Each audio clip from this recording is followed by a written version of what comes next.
बिस्मिल्लाहिर्रहमानिर्रहीम। अस्सलाम वालेकुम व्यूअर्स।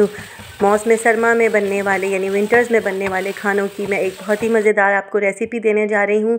सरसों का साग, लिट्टी यानी कि बैगन का भरता, जो कि सर्दियों में बाजरे की रोटी के साथ खाया जाता है। बैगन का भरता और सरसों का साग खाया जाता है मकई की रोटी के साथ।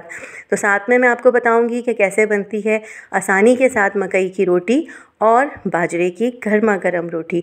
तो अगर आप चाहते हैं कि आपकी ये रेसिपी बिल्कुल ज़बरदस्त बने, परफेक्ट बने, तो आप मेरी रेसिपी को शुरू से आखिर तक ज़रूर देखिए और फिर ट्राई करिए। तो चलिए आइए रेसिपी की तरफ चलते हैं। तो ये मैंने लिया है बाजरे का आटा तकरीबन 1 पाव। इसमें मैं डाल रही हूँ हाफ़ टी स्पून नमक का। तो जी मैंने नमक डाल दिया है और अच्छे से हाथों की मदद से आपने मिला लेना है नमक बाजरे के आटे में। और ये देखिए छिड़कना है पानी इस तरह से हाथों पर, और इस तरह से आपने मसल के बाजरे के आटे को गूंदना स्टार्ट करना है। तो व्यूअर्स, मैंने इसमें थोड़ा सा भी गेहूं का आटा नहीं डाला है। अगर आपको आटा गूंदने में मुश्किल हो तो 1 पाव आटे में 2 से 3 मुट्ठियाँ आप गेहूं का आटा डाल सकते हैं। तो ये देखें, मैंने अभी देसी घी भी डाला है। और ये देखें, इस तरह से चुल्लू भर पानी लेकर थोड़ा थोड़ा इस तरह से मसल कर हथेली की मदद से मसलें, ताकि अच्छे से आटा गूंद जाए और कोई लम्स ना रहे। अगर आप अच्छे से इस तरह से मेरी तरकीब से आटा नहीं गूंदेंगी तो बाजरे की रोटी सॉफ़्ट नहीं बनेगी, सख्त हो जाएगी और बीच बीच में गुठलियाँ कच्ची आ जाएंगी और सही तरीके से चूल्हे पे सिकेंगी नहीं। तो ये देखिए, ज़बरदस्त सा चिकना मज़ेदार नरम मुलायम बाजरे का आटा मैंने गूंद लिया है। बिल्कुल आपको इसी तरीके से गूंदना है जैसे कि मैं आपको बता रही हूँ। अच्छे तरह से मसलें और जी ये रेडी हो गया नरम मुलायम बाजरे का आटा। तो जी यहाँ मैंने लिया है मकई का आटा, और मकई का आटा भी मैंने लिया है 1 पाव। और 1 पाव मकई के आटे में डालूँगी मैं हाफ़ टी स्पून नमक का। अच्छे से इसको भी हाथों की मदद से मिक्स कर लेना है ताकि हर जगह नमक पहुंच जाए।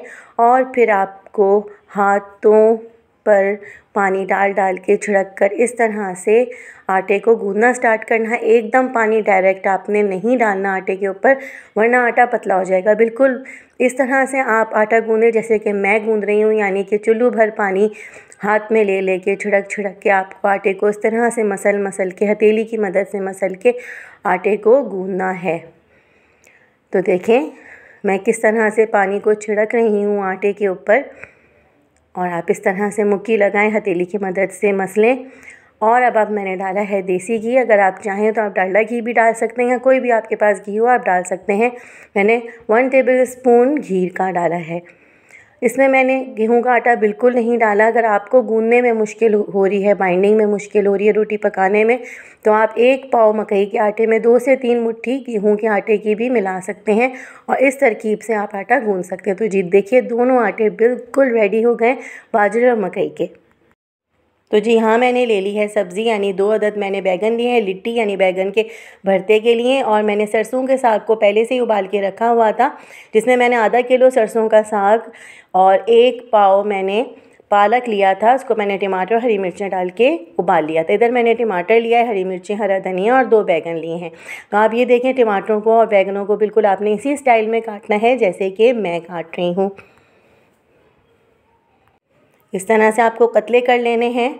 और अब आप फ्राइंग पैन में डालेंगे देसी घी। अगर आपके पास देसी घी नहीं है तो आप मक्खन का भी इस्तेमाल कर सकते हैं, या फिर डालडा घी, कोई भी आम घी और देसी घी को मिक्स करके भी आप डाल सकते हैं। तो मैंने 1 सर्विंग स्पून यानी 1 खाना पकाने का चमचा भर के देसी घी लिया है। इससे लिट्टी बहुत मज़ेदार बनती है, यानी बैगन का भरता बहुत अच्छा बनता है।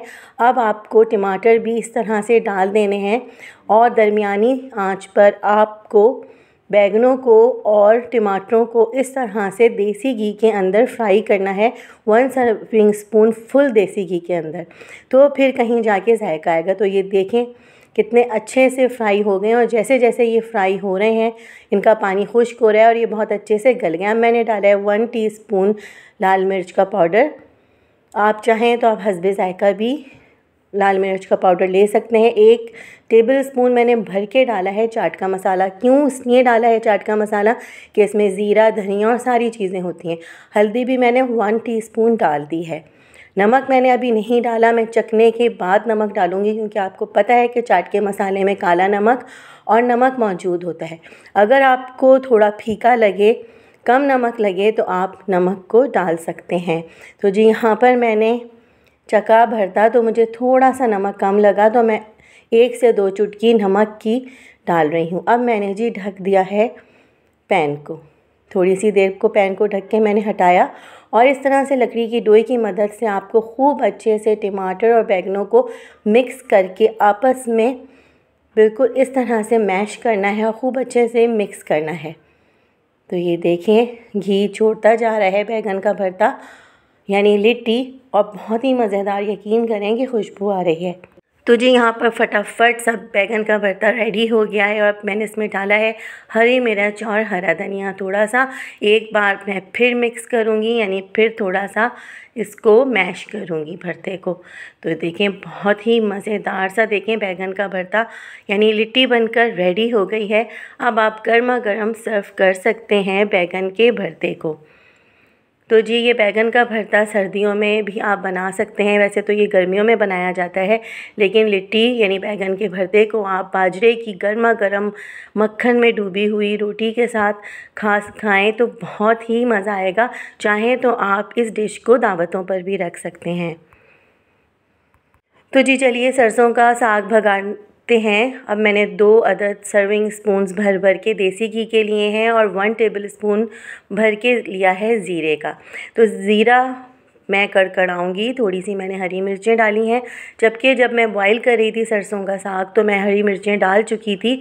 अब देखें इस सरसों के साग में कितना अच्छा सा कलर आया। इसमें मैंने कोई बाथू नहीं डाला, कोई मेथी नहीं डाली, बस थोड़ा सा मैंने पालक सरसों के साग में मिक्स करके 1 से 1.5 घंटे तक इसको अच्छे से उबाल लिया था। मैंने कोई मैश नहीं किया, लेकिन फिर भी देखें कितना लेसदार इसका ये आया है स्टफ़, और ये देखें कितने अच्छे से ये बिल्कुल मिक्स हो रहा है और इसके अंदर लेस आ रहा है।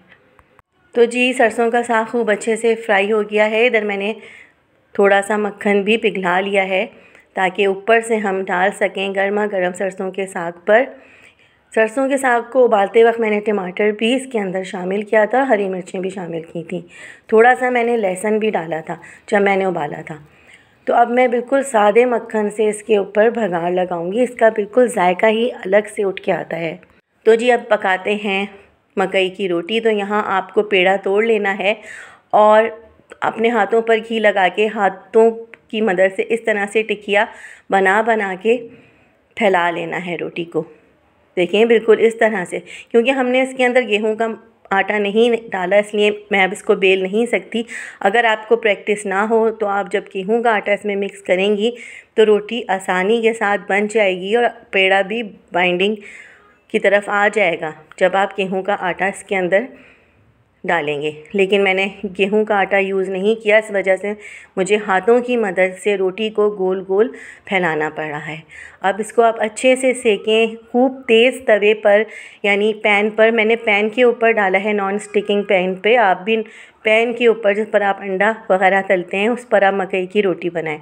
तो ये देखिए मकई की रोटी सेक के कितनी अच्छी सी रेडी हो गई है। मैंने खूब दबा दबा के कपड़े की मदद से इसको सेका तेज़ पैन के ऊपर। अब देखें पैन कितना तेज़ हुआ है। अगर आप कच्चे पैन पर रोटी डालेंगे तो बाजरे या मकई की रोटी टूट सकती है। अब देखें मैंने बाजरे की रोटी को भी बिल्कुल मकई की रोटी की तरह हाथों की मदद से गोल गोल फैलाकर पैन के ऊपर डाल दिया है। अब आप कपड़े या चमचे की मदद से खूब अच्छे से दबा दबा के सेक लें ताकि रोटी अंदर से कच्ची ना रहे।